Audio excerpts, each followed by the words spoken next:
And so our opening session today, we'll talk about where we've been with this work when it comes to smoking tobacco-free policies and why it's important to continue advocating for smoking tobacco-free campuses.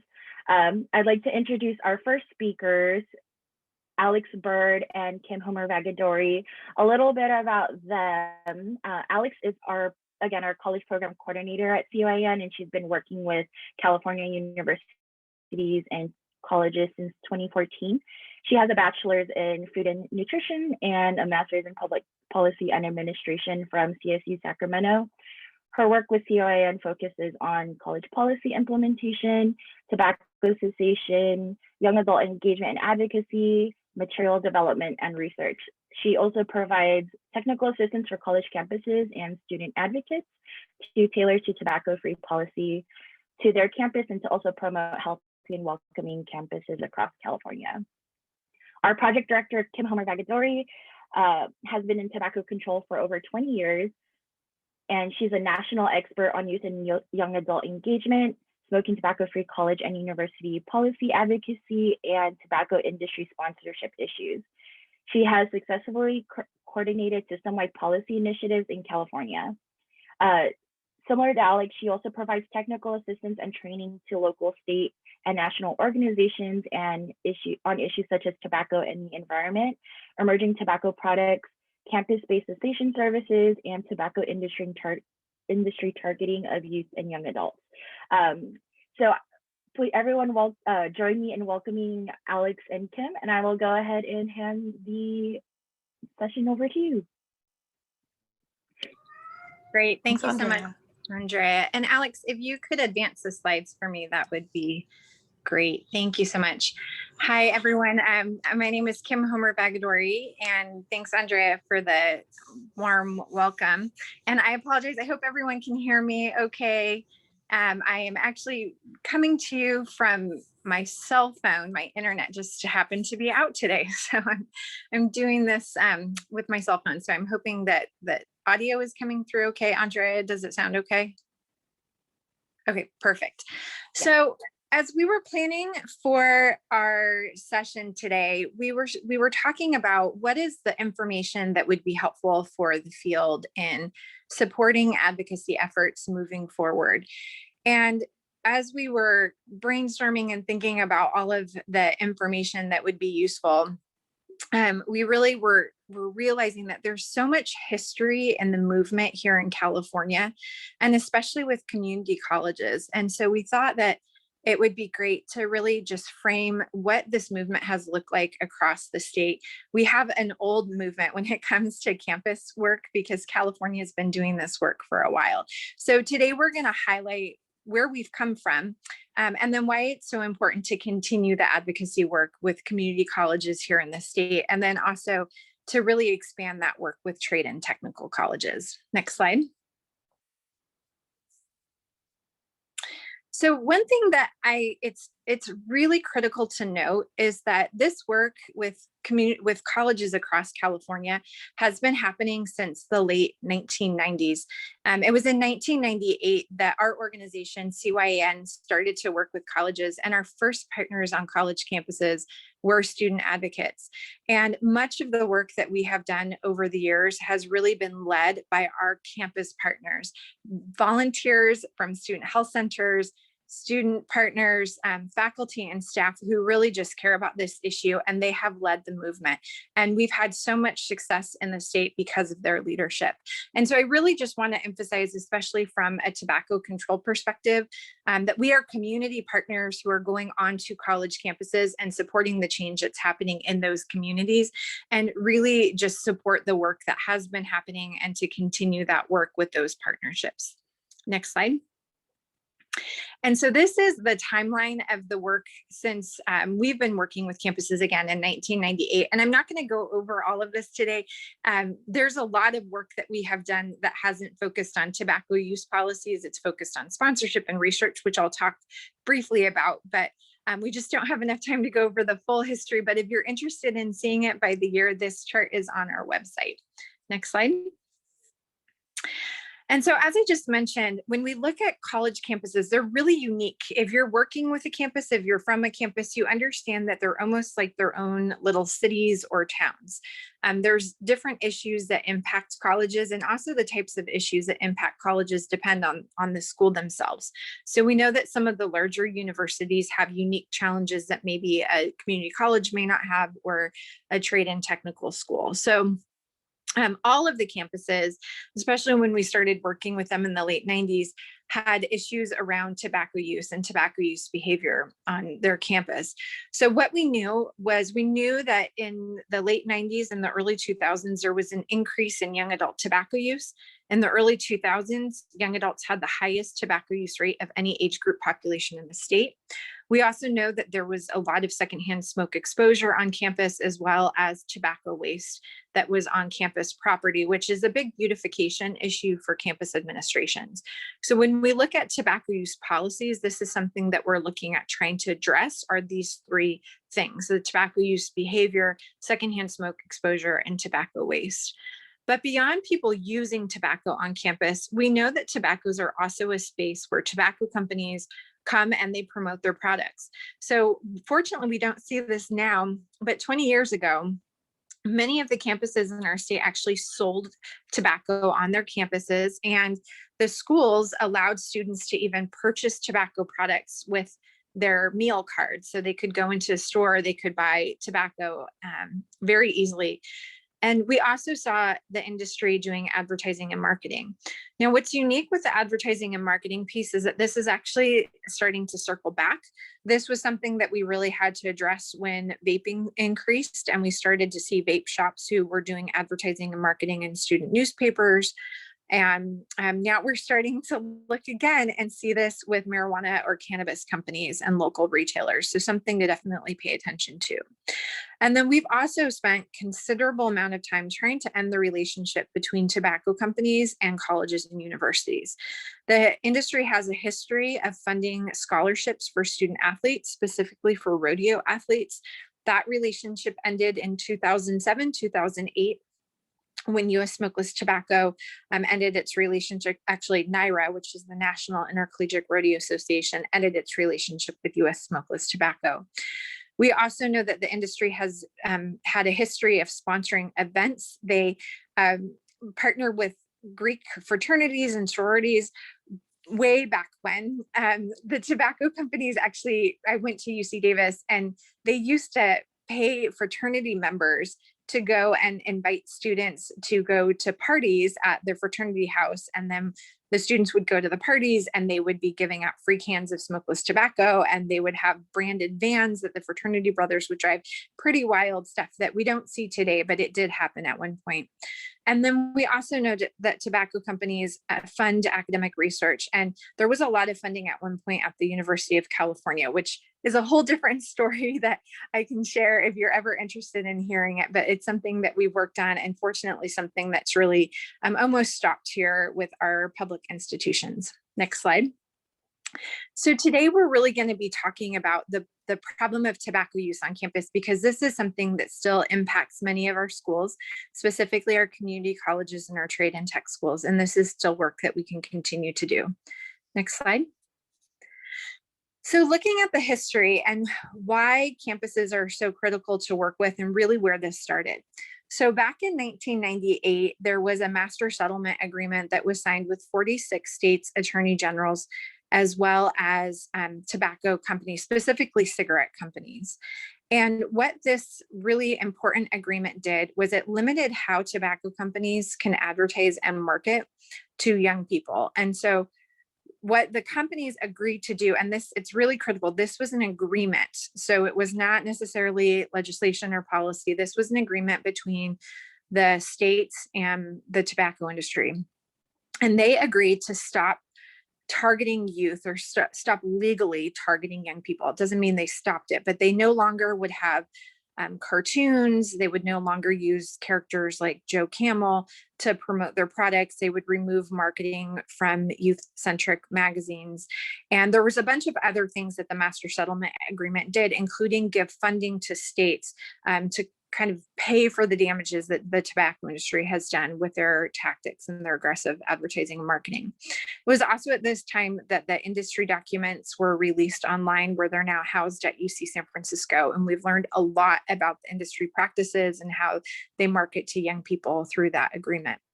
But as a result of this master settlement agreement, young adults became the youngest legal target for tobacco companies. So since it could no longer legally target youth, which again, we know they still do, but it wasn't as, they're a lot more secret about that now.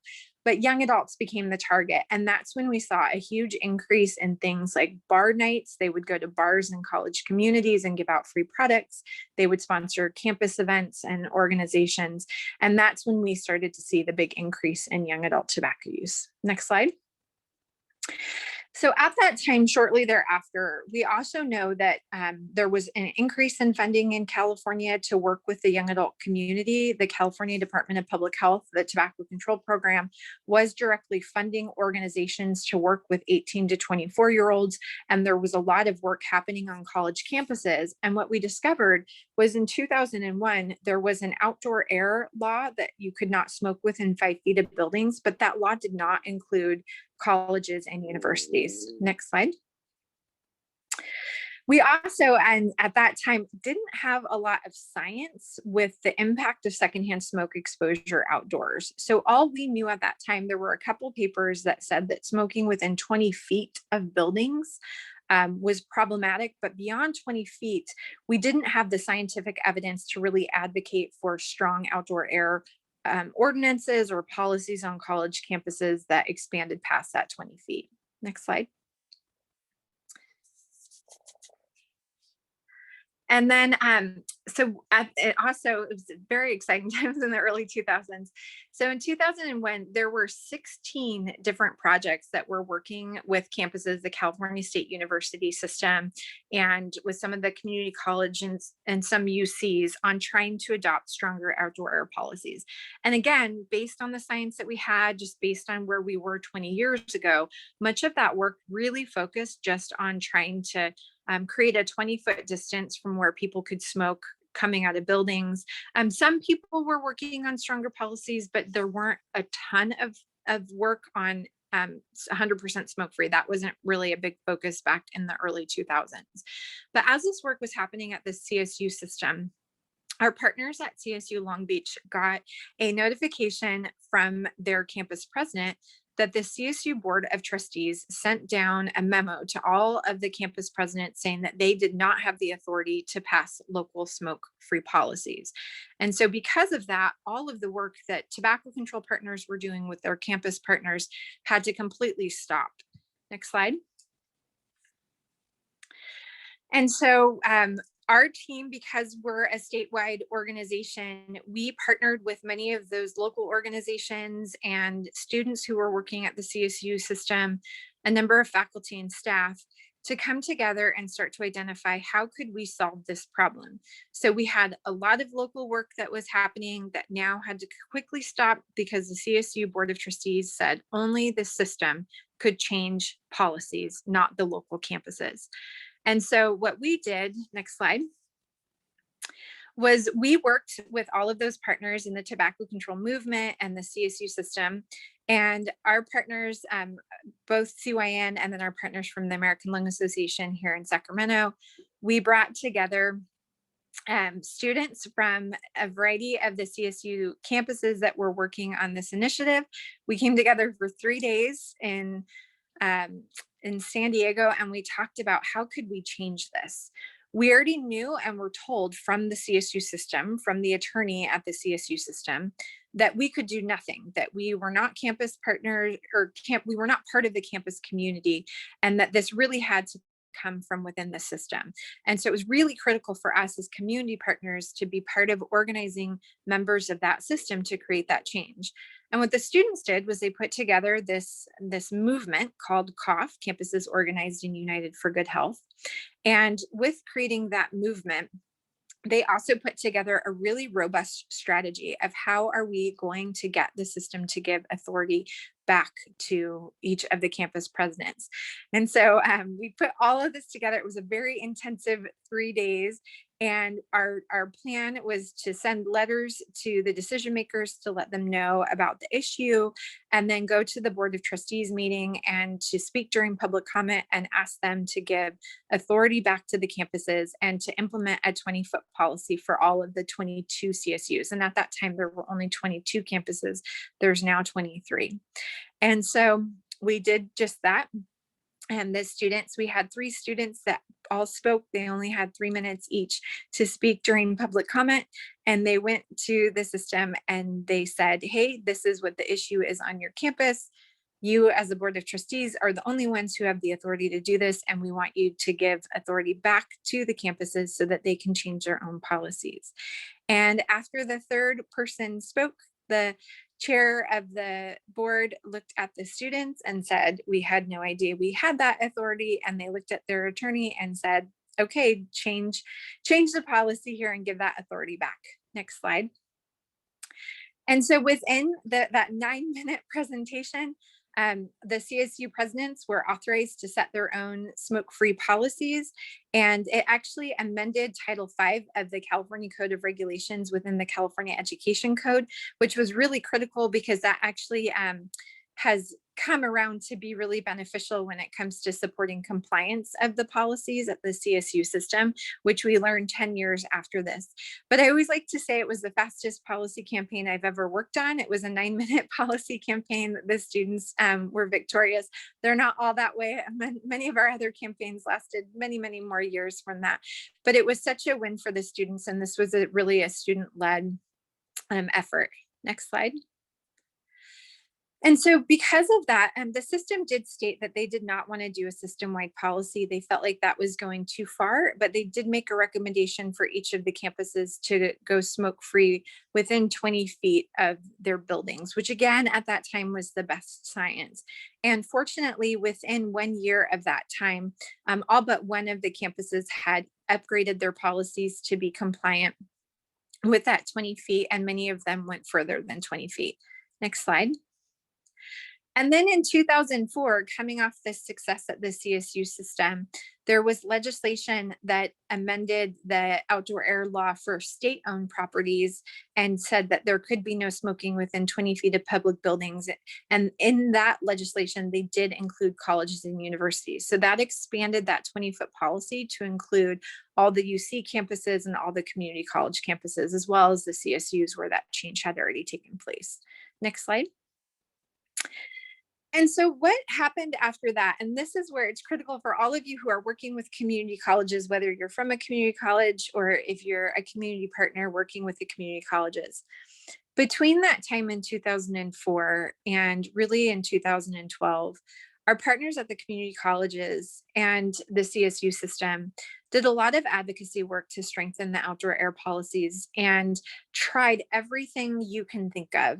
Many of the campuses had entryway policies, which means no smoking within 20 feet. Some people tried to expand that distance to 30 feet, even 50 feet. There were campuses that tried to do designated smoking areas. We also had a handful that tried to do designated smoke-free areas, although those were really difficult to understand and unclear. So it was more common to do designated smoking areas. We also had some campuses that many of our partners in the Bay Area experimented doing with policies where you could only smoke in parking lots.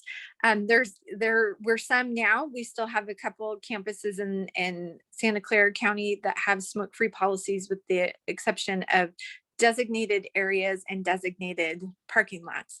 And then finally, we got to a place where campuses were advocating for 100% smoke-free policies. Next slide.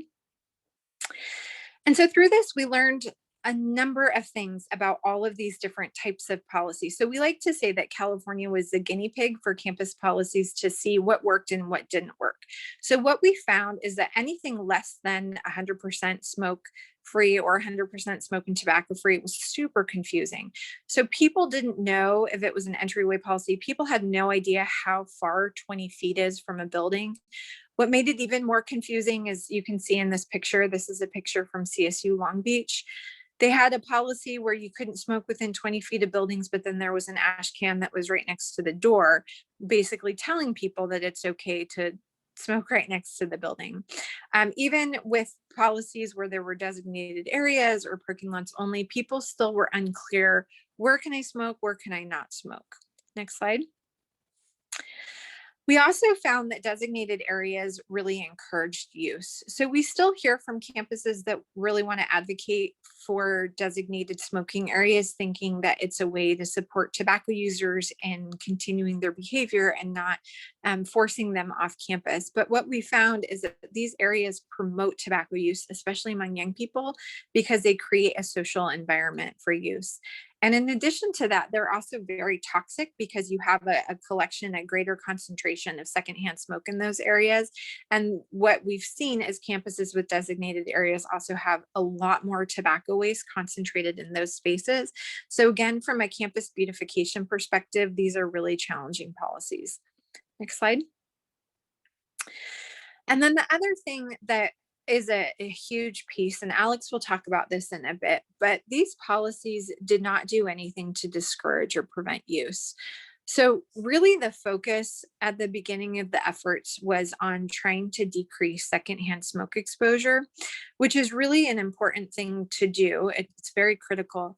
But as Linda had mentioned, if you heard her talk last week, the work that we do in public health is not just to prevent negative impact of tobacco for non-users, but really the work that we're doing is to prevent initiation and to support tobacco users in quitting.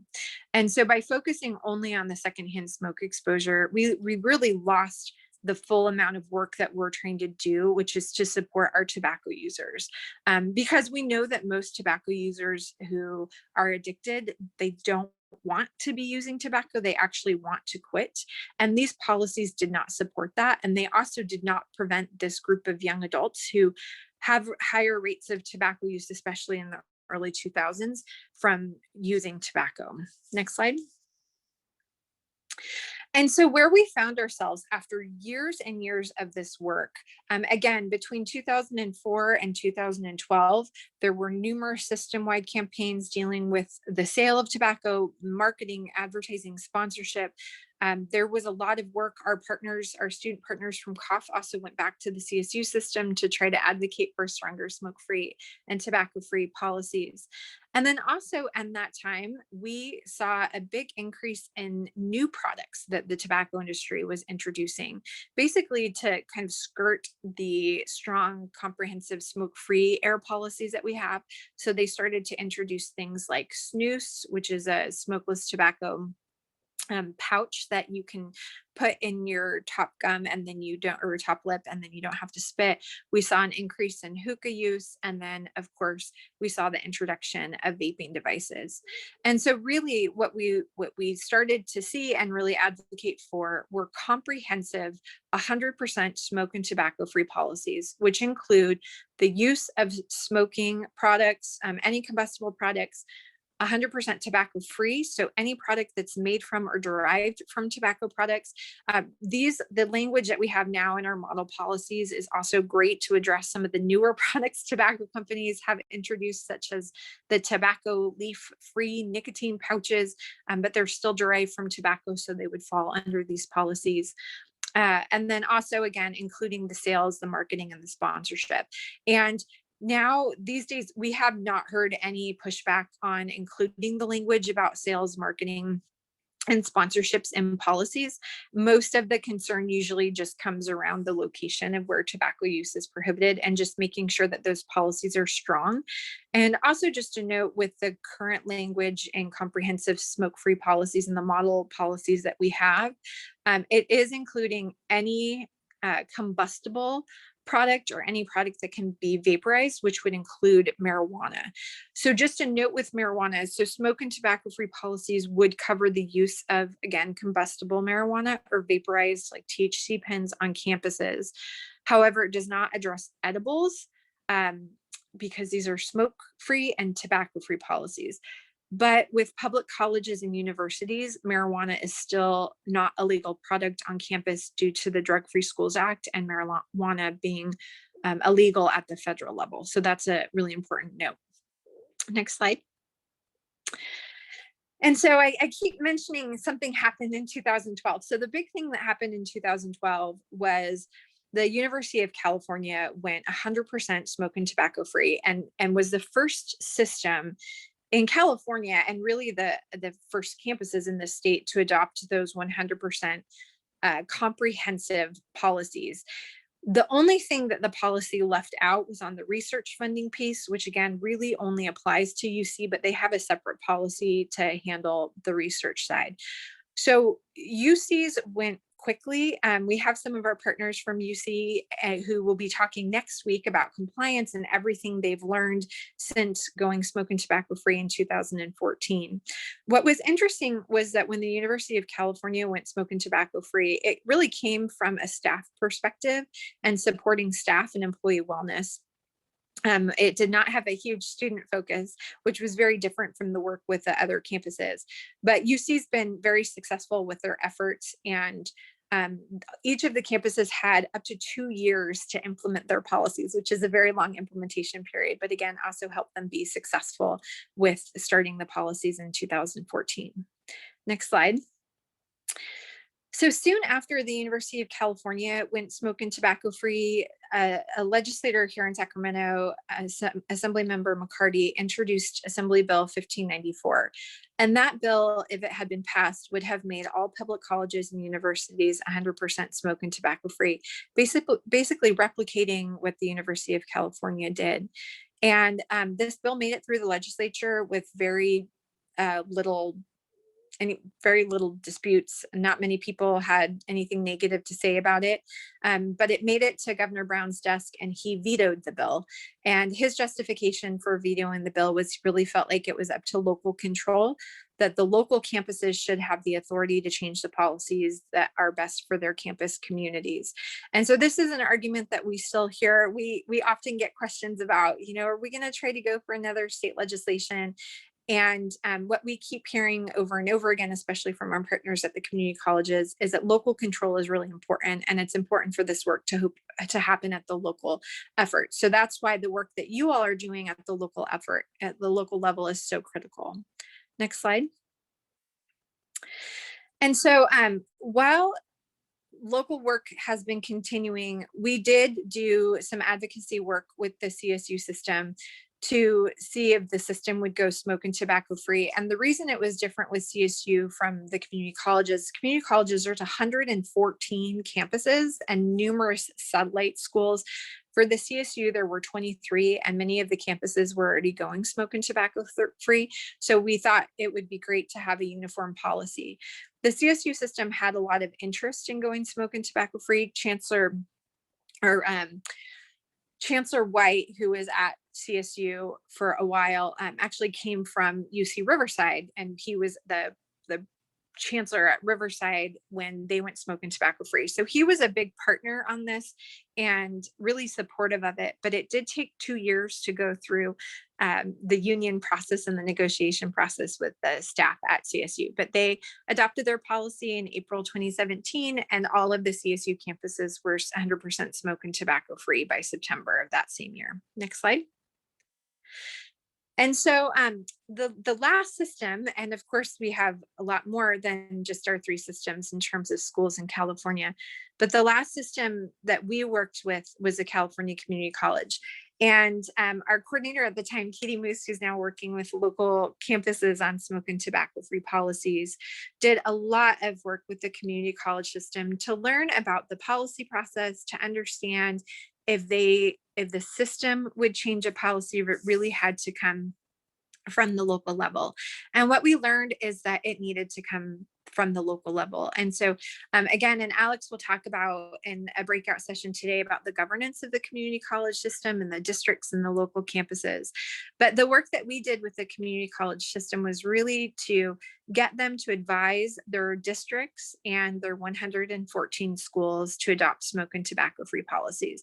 And the system did just that. They adopted a resolution in support of comprehensive policies.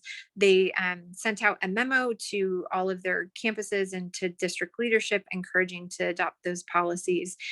And so we have that support from the system, but now the work again really needs to be done at the local level to get local ownership.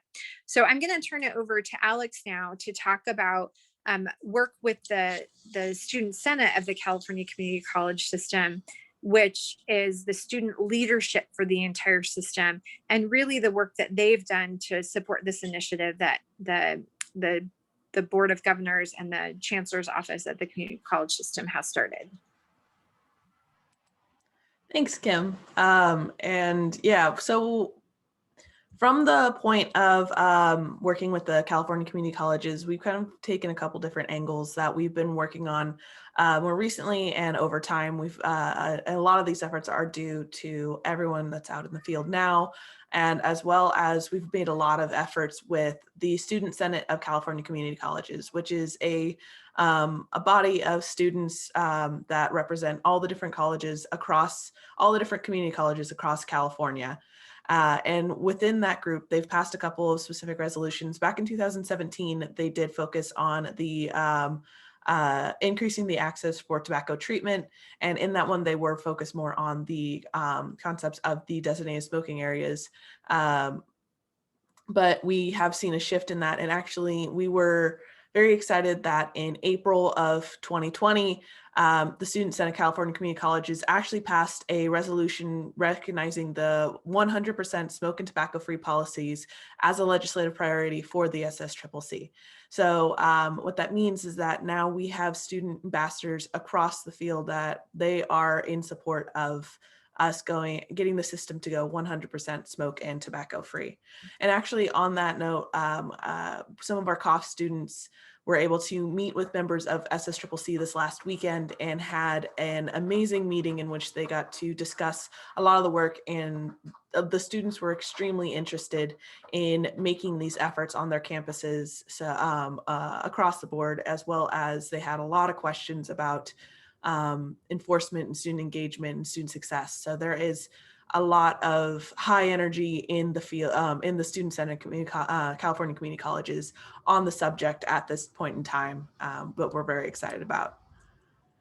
And so I kind of wanted to just touch base of where we are with our smoke and tobacco free policies at the moment. And all the things I'm representing in these couple of slides is from our report card that came out in June 2020. So as of June 2020, we were at 66% of California community college, or of all public California colleges going smoke and tobacco free, which you can see the amount of effort and work that you all have been doing over the years of going from 5% in 2008 all the way up to 66%. And the exciting part is that this number isn't even as up to date anymore, because we have had a few campuses in Orange County go smoke and tobacco free as well, and we have a few campuses that will be going very soon, in which we have a few sessions later on in which folks are talking about that as well.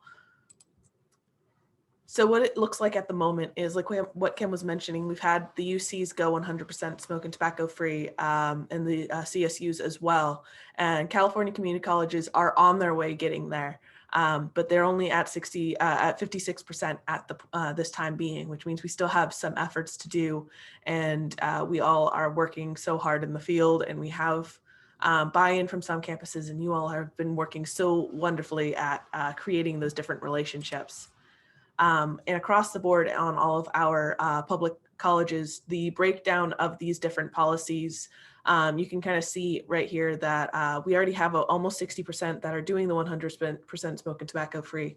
But the thing that is important to notice about the way that these policies break down is that any of the colleges that fall within any of the designated areas, parking lots, or 100% smoke free have been campuses that at some point have made, since 2004, have made changes to their policy, which means that if you have any of those campuses that you're working with that fall within any of those types of policies, it means that they have made changes in the past, and it actually might create some reservations just because of the fact that they've already put in the effort, and they might be a little bit scarred from the experience of trying to do it the last time around. So they might take a little extra encouragement to get them to take that extra step to go to the 100% smoke and tobacco free.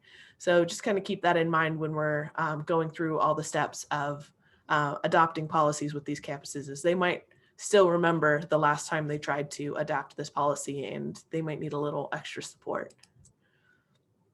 And the key thing we need to remember is why it is that we're doing all of this. So why we're advocating for these smoke and tobacco-free campuses.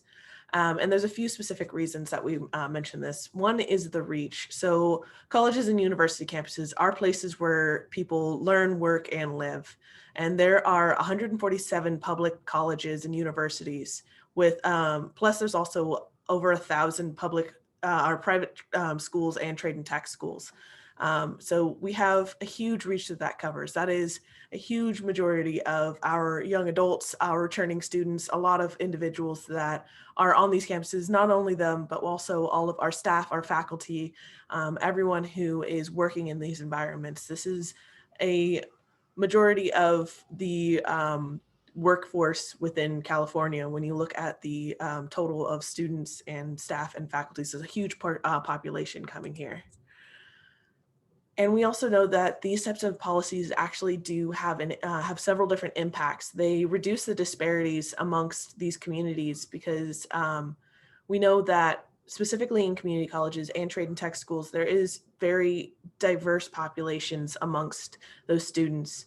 And we know that tobacco use rates are higher in the the two-year colleges and vocational schools as than they are in the four-year institutions. And a lot of the times we see this because of the types of cultures and such.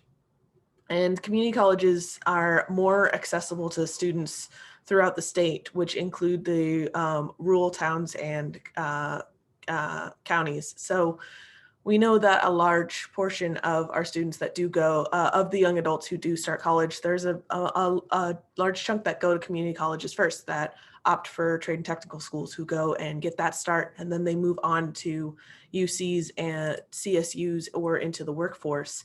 And that really ties into the idea of the student success. So these students are coming from a K through 12 that is a smoke and tobacco free environment. And oftentimes they are going into an environment that is going to be smoke and tobacco free, whether it be the CSUs, the UCs, workplaces that are also smoke and tobacco free.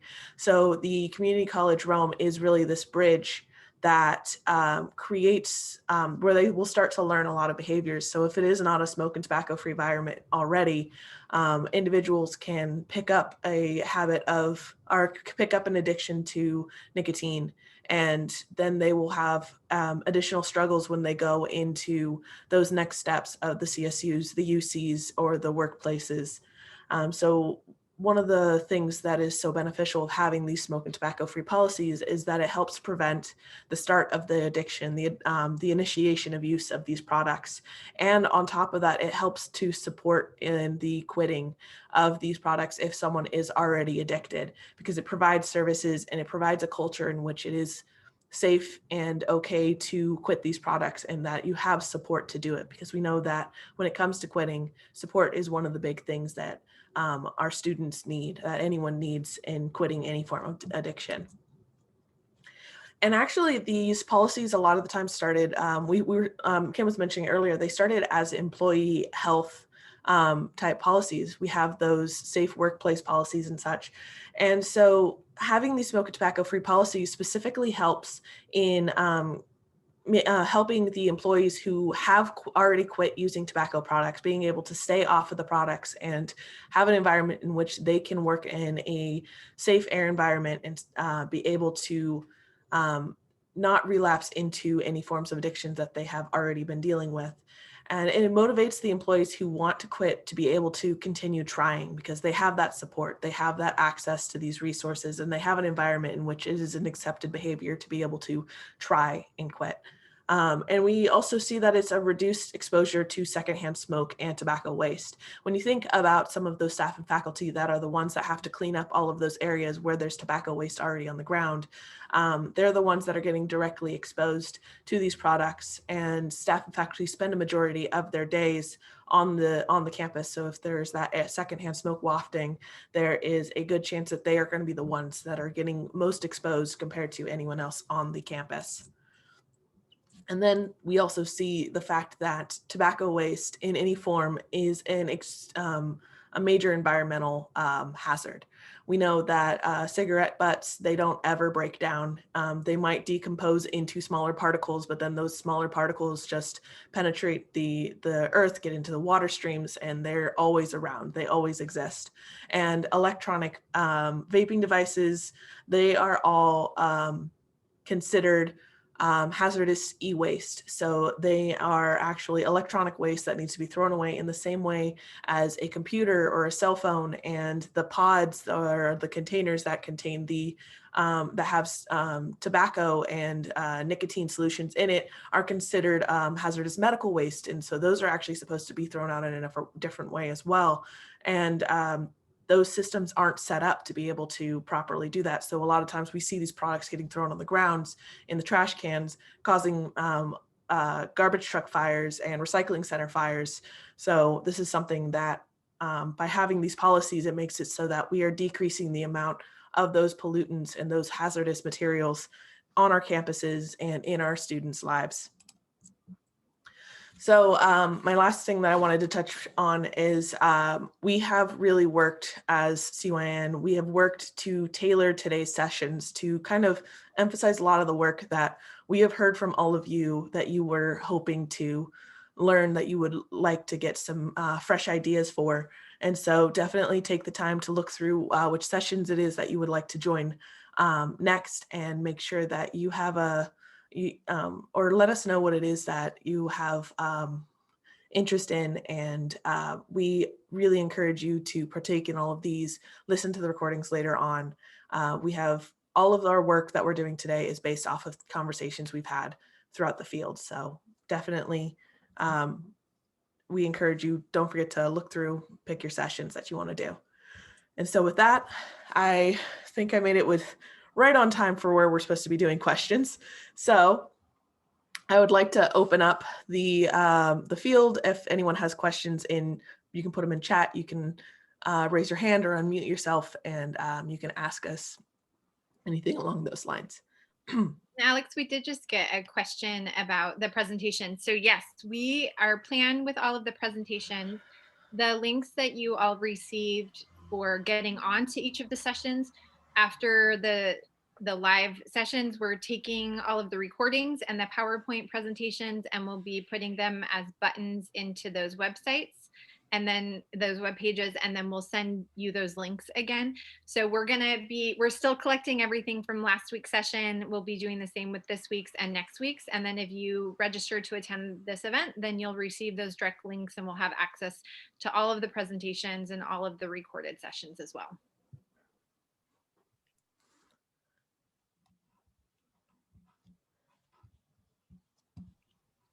Awesome. So I'm going to go ahead and stop sharing my screen so that we can actually start seeing everyone in the call. And we invite anyone who does have questions, if you want to unmute yourself and ask your questions, if you want to type them in the chat, feel free, and we can definitely provide you some information.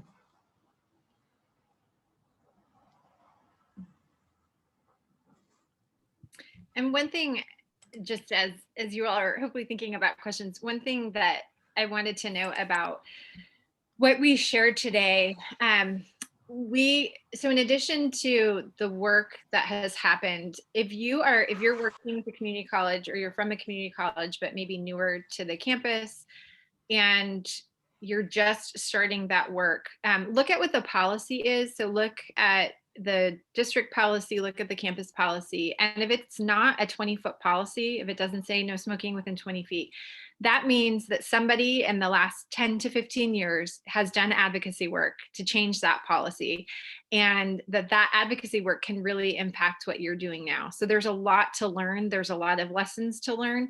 And so feel free to reach out to our team and find out if there has been some advocacy work on the campus that you are working with, and we can let you know who some good partners are there, how to develop those relationships, what the history is.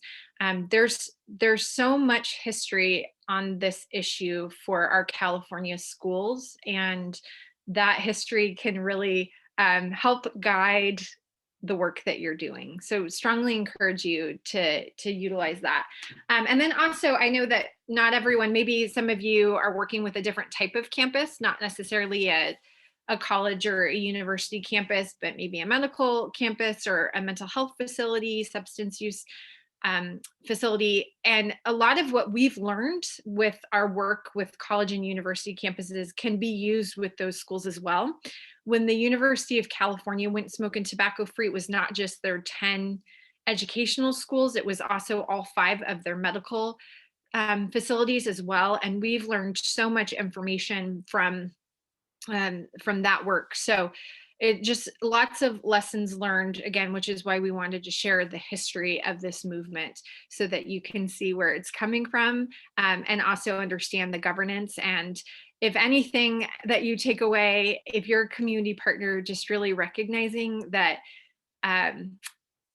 imagine if you're working with a city or a county and you are not a resident, you're not a constituent of that city and county.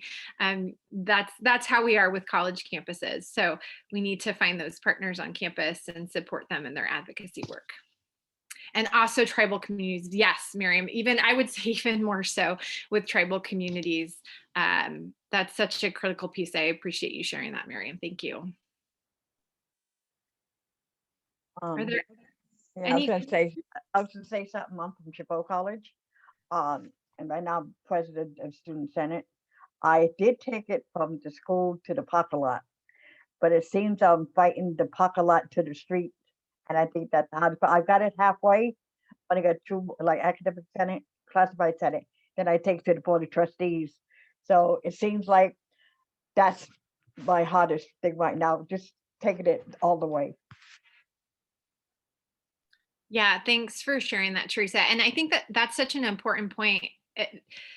That's so critical what you just shared, because that is true. When you have those stronger policies, like a parking lots only policy or even designated area, people will say, well, why do we need to do anything more? We've already gotten the whole campus. Why do we need to do parking lots? And that's where those stories, we know Foothill and De Anza College are great examples. They're parking lot only policies, and they've for years dealt with people entering the campus through clouds of smoke. There's issues from disability rights advocates where people have access issues and have to enter through smoke and tobacco waste, and it's really problematic. So collecting those stories from the campus and sharing those stories. And then I think what Alex shared about the rationale and really talking about how this is really looking holistically at student success, supporting students in being tobacco free when they leave the campus property, supporting faculty and staff. And again, I think, Teresa, especially if you're sharing with your board of trustees, they may not be on your campus to know the realities of your campus. So sharing the stories of your campus members about how this impacts them is so critical. Mm-hmm. Okay. Thank you. Are there any other questions before we take a little bit of a break and then hop into the next session? I have a quick question, Kim, and this is just to pose some curiosity too. So I know that there's always been a push for medical providers to, as a screening, to ask questions whether people coming through them are smokers and if they would like to quit. Is there a push for that to happen, like with students applying for college in sort of that process? That's a great question. So we're not aware of any campuses that ask questions about tobacco use for student applications. We do know that actually many campuses are starting to look at hiring policies and including questions about that. The University of Texas, we haven't seen anyone outside of the University of Texas do this, but they do ask their employees if they're tobacco users, and if they are, they get charged. I believe it's a $30 premium per month because of their tobacco use, and that goes into a fund to then do tobacco control advocacy work and tobacco treatment services for staff and faculty. So again, that's not happening here, but we do have, like UC San Francisco has a tobacco-free workplace policy. So less from the student perspective, more from the staff perspective of asking that question.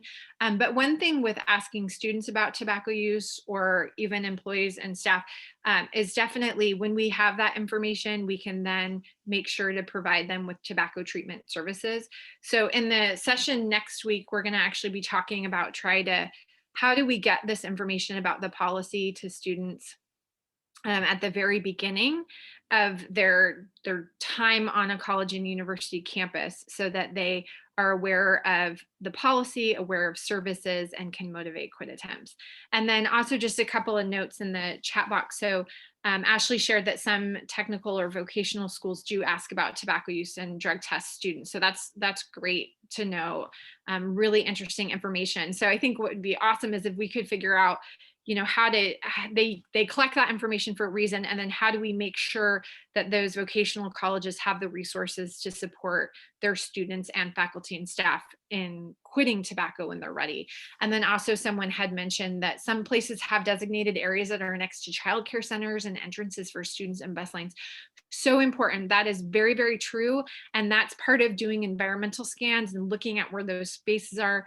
Merritt College had a parking lot only policy. They had smoking right next to a childcare center. And that was a huge piece that the advocates utilized to try to get that policy change, which they were successful in doing. So thank you so much for the questions and for your attention. We're going to log out of this Zoom now, go back to the link that Caitlin had put into the chat box or that you received via email, and then click on the join session button for whichever session you're interested in joining. And then we'll see everybody back here after the second breakout sessions. And then there was just a quick question, do we have materials tailored for unions? We've done a lot of work with unions, so we can help tailor some materials for unions. It depends on the type of union, but can give a lot of guidance on how to work with unions and how to have conversations with them so that they will be more open to what you're advocating for.